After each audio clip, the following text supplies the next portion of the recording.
রমজান আসার আগে থেকেই আগের যে সমস্ত গুনাহ খাতা হয়েছে, যে সমস্ত নাফরমানি হয়েছে, আল্লাহর অবাধ্যতা হয়েছে, সেগুলোর জন্য চোখের পানি ফেলে রোনাজারি করে আল্লাহর কাছে ক্ষমা চাও।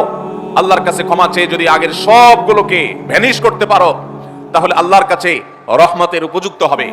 বিষয়টা অনেকটা হালখাতার মতো। আপনার আগের দেনা দায় সব যখন পরিশোধ করে দিয়েছেন, নতুন করে আবার আপনি ধার করার, বাকিতে নেওয়ার উপযুক্ততা আপনার অর্জন হবে। ঠিক একইভাবে আমাদের নানা নাফরমানের কারণে আল্লাহর রহমত থেকে আমরা দূরে সরে গেছি।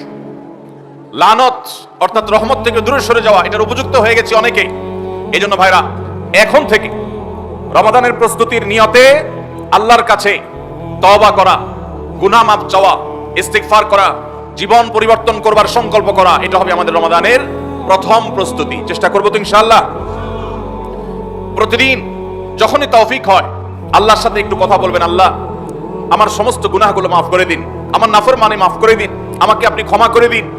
আমি যদি আপনার রহমতের জন্য কোনো কারণে অনুপযুক্ত হয়ে যাই, আমার কোনো বদবখতির কারণে, আমার কোনো কৃতকর্মের কারণে, তো আপনি সেগুলো মাফ করে দিন। এই যে দোয়া, এই দোয়া আপনাকে রমাদানে আল্লাহর ইবাদত বন্দেগী করার, আল্লাহর কাছে রোনাজারি করার, আল্লাহর কাছে ভালো আমল নিবেদন করার যে তৌফিক, এটার উপযুক্ত করে দিবে ইনশাআল্লাহ। তাহলে রমাদানের প্রস্তুতির প্রথমটি আমরা পেয়ে গেলাম, সেটা হলো আগের গুনাহ খাতাগুলো থেকে ইস্তিগফার করা, তওবা করা, ফিরে আসা। এর মধ্য দিয়ে রমাদানের ইবাদতের জন্য নিজেকে প্রস্তুত করব ইনশাআল্লাহ। চেষ্টা করা যাবে না ইনশাআল্লাহ। এই জন্য আমরা আজ সার্থক রমাদানের পূর্ব প্রস্তুতি নিয়ে কথা বলবো ইনশাআল্লাহ তাআলা। আল্লাহ সুবহানাহু ওয়া তাআলা কোরআনে কারীমে বলেছেন, ওয়ালাউ আরাদুল খুরুজ লা আ'আদ্দু লাহু উদ্দাহ।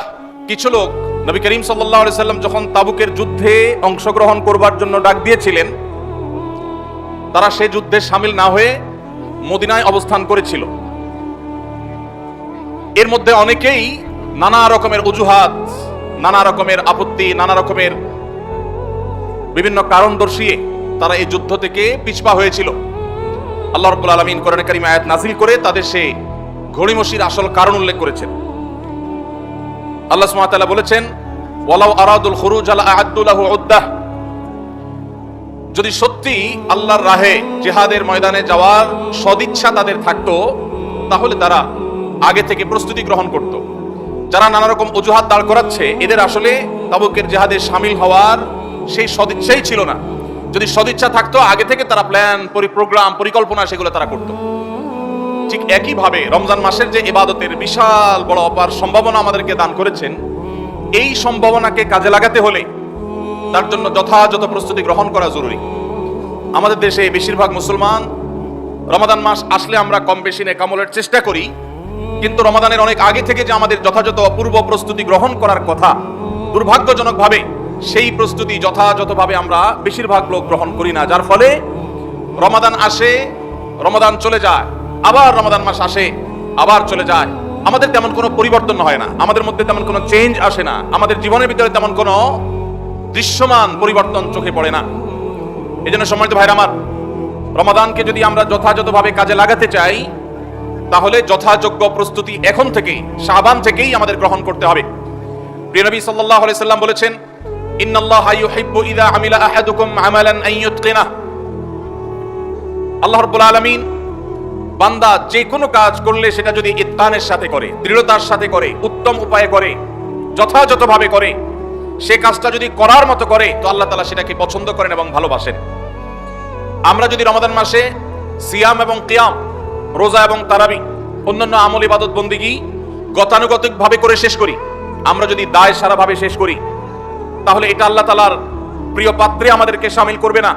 আর যদি রমাদানের প্রত্যেকটি ইবাদত বন্দেগী এটা হয় ইতকানের সাথে, এটা হয় দৃঢ়তার সাথে, এটা হয় সুন্দরতম উপায়ে, এটা হয় যথাযথভাবে, তাহলে সেই ইবাদত আমাদেরকে আল্লাহর প্রিয় পাত্রে পরিণত করবে ইনশাআল্লাহ। প্রিয় ভাইরা আমার, রমাদান মাসের সেই ইবাদত বন্দেগীগুলোকে যথাযথভাবে করবার প্রয়োজনেই আগে থেকেই আমাদের যথাযথ প্রস্তুতিও থাকতে হবে। কারণ কথায় আছে, যে কোনো কাজের যথোপযুক্ত এবং প্রয়োজনীয় প্রস্তুতি গ্রহণ করা মানে হলো সেই কাজটির অর্থপূর্ণতা। যে কোনো কাজ প্রস্তুতি যত ভালো হয়, কাজটা তত ভালো হয়। প্রস্তুতি যত নরমাল হয়, খারাপ হয়, কাজটা তত খারাপ হয়। এই জন্য আমরা রমাদান মাসকে যদি অর্থবহ এবং আমাদের লাইফ চেঞ্জিং ইবাদতের মৌসুম হিসাবে, সিজন হিসাবে গ্রহণ করতে চাই, তাহলে এখন থেকে তার জন্য আমাদের সুনির্দিষ্ট প্ল্যান পরিকল্পনা থাকতে হবে, প্রস্তুতি থাকতে হবে। আল্লাহ রাব্বুল আলামিন আমাদের সবাইকে সেই তৌফিক দান করুন। এই যে রমাদান আসছে আর কয়দিন পর, কারা কারা এই রমাদানকে সবচেয়ে সুন্দরভাবে ব্যবহার করতে চান একটু হাত তোলেন। আল্লাহ রাব্বুল আলামিন আমাদের সবার হাতগুলো কবুল আর মঞ্জুর করুন, আমিন। আল্লাহ আমাদেরকে রমাদানকে সর্বোচ্চ ভালোভাবে ব্যবহার করার তৌফিক দান করুন। ভাইরা আমার, এই রমাদান মাস আসার বহু আগে থেকেই আমাদের সোনালী যুগের স্বর্ণ মানবেরা যারা ছিলেন, মুহাম্মদুর রাসূলুল্লাহ সাল্লাল্লাহু আলাইহি ওয়াসাল্লামের হাতে গড়া সাহাবায়ে কেরাম, সাহাবীদের শিষ্যত্ব পাওয়া, সান্নিধ্য পাওয়া, তাদের সান্নিধ্যের সৌরভে স্নিগ্ধ হওয়া সেই তাবেঈগণ, তারা রমাদানের যথেষ্ট আগে থেকে সুনির্দিষ্ট প্ল্যান প্রোগ্রাম করে প্রস্তুতি গ্রহণ করতেন। একজন প্রখ্যাত তাবেঈ আছেন, সাহাবীদের শিষ্যত্ব পেয়েছেন, এরকম একজন তাবেঈ আছেন যার নাম ছিল মুআল্লা ইবনে ইয়াজিদ। তিনি বলেছেন, সালাফ বা পূর্বসূরীগণ অর্থাৎ সাহাবী তাবেঈগণ তারা রমাদানের 6 মাস আগে থেকে, রমজান আসার 6 মাস আগে থেকে আল্লাহর কাছে দোয়া করতেন, রোনাজারি করতেন, কান্নাকাটি করতেন এই মর্মে যে আল্লাহ রমাদান মাস পর্যন্ত আমার হায়াত বাড়িয়ে দাও, আমি যেন রমজান পাই, রমজানকে যেন সুযোগকে যেন কাজে লাগাতে পারি, রমজানের সুবর্ণ সুযোগ যেন আমার হেলায় হারিয়ে না যায়, সেজন্য আল্লাহর কাছে আগে থেকে এই নিয়ামত প্রাপ্তির জন্য দোয়া করতেন। আর রমজানের পরে বাকি যে 6 মাস, এই 6 মাস তারা দোয়া করতেন, আল্লাহ রমজানে যে সমস্ত আমল ইবাদত, যে সমস্ত নেক আমল বন্দেগী আপনি করার তৌফিক দিয়েছেন, সেগুলো যেন আপনি মেহেরবানি করে কবুল এবং মঞ্জুর করেন, অ্যাকসেপ্ট করেন, আপনি যেন সেগুলোকে গ্রহণ করে নেন, সেজন্য 6 মাস তারা দোয়া করতেন। তাহলে দেখা গেল সালাফে সালেহিন তাদের কাছে রমাদান এত গুরুত্বপূর্ণ ছিল যে রমজানের আগের 6 মাস এবং পরের 6 মাস রমজান ভাবনায় তারা সবসময় ডুবন্ত ছিলেন, নিমজ্জিত ছিলেন, এর মধ্যেই তারা সবসময় মগ্ন থাকতেন। অথচ আমাদের শাবানের 10, 15, 20 দিন চলে গেলেও রমাদানের আবহাওয়া আমাদের অনেকের জীবনে, আমাদের অনেকের লাইফস্টাইলে, আমাদের অনেকের প্ল্যান পরিকল্পনার মধ্যে দেখা যায় না। এজন্য ভাইরা আমার, যথাযোগ্যভাবে রমজানকে যদি আমরা কাটাতে চাই, এর সঠিক ব্যবহার যদি করতে চাই, যেই প্রস্তুতিগুলো লাগবে 11টি প্রস্তুতি, যেগুলো আমাদের রমজানকে সার্থক করতে পারে ইনশাআল্লাহ, তার মধ্যে সর্বপ্রথম যে প্রস্তুতিটি দরকার সেটি হলো রমজান মাস শুরু হওয়ার আগে থেকেই, যথেষ্ট আগে থেকেই তওবা এবং ইস্তেগফার করতে হবে। কি করতে হবে ভাই? তওবা ইস্তেগফার কেন করবেন? তওবা ইস্তেগফার তো সারা বছরের রুটিন আমল। রমাদানকে কেন্দ্র করে রমজান মাসকে যদি আপনি সঠিকভাবে ব্যবহার করতে চান, তাহলে কেন আপনাকে তওবা ইস্তেগফার করতে হবে? কারণ হলো তওবা এবং ইস্তেগফার এর মাধ্যমে আমরা আল্লাহর রহমতের উপযুক্ত হব।